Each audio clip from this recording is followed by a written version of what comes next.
The longest flight, that was to Oman. Um, Oh, right. it was a thing called Exercise Safe Syria One, Exercise Swift Sword. It was tri-service. We were working with the Omani forces, so it was not just Air Force; it was Army and Navy as well. It was a big exercise, but as far as we were concerned, it was the first time we'd really deployed at such length, and the we were deploying direct from Coningsby in Lincolnshire to Nazira in Oman. It took, as I said, 10 and a half hours, and it was designed, amongst other things, to show the global reach that we had. We actually took off from Coningsby at 11 o'clock at night.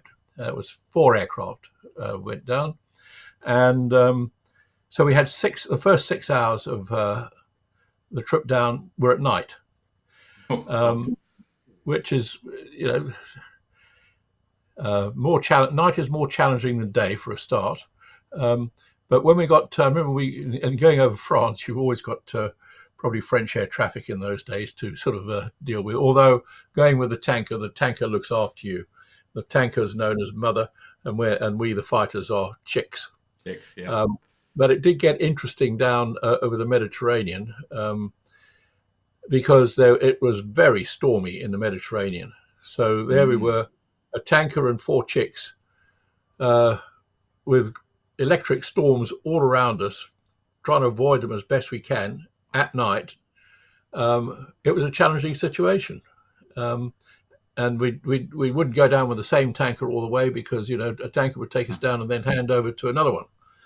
About dawn time, we were approaching Cyprus. It was nice to see the dawn. I remember that. And of course, by that stage, we were back in rather stable air.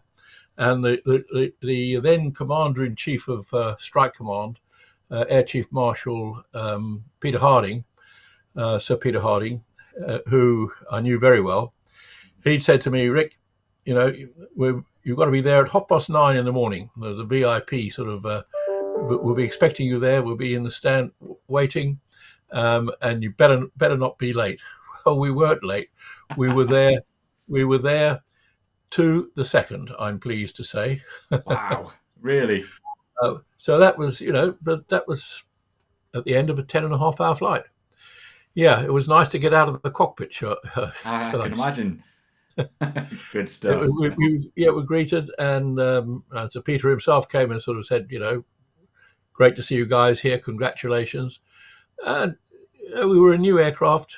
It was a long way. It was the first time we'd really deployed.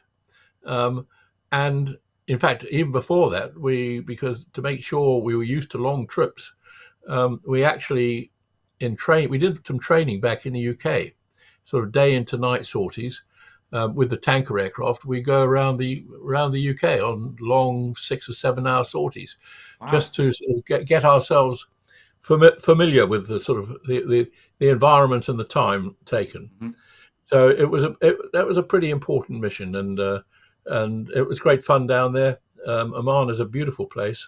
I will never forget the sunsets in Oman. Never, just a beautiful, beautiful sunsets, and lovely people. And we were exceedingly well looked after, particularly by an Omani Air Commodore who I've been at Staff College with, who is now sort of in a very important position and destined to be Chief of the Air Force, I feel.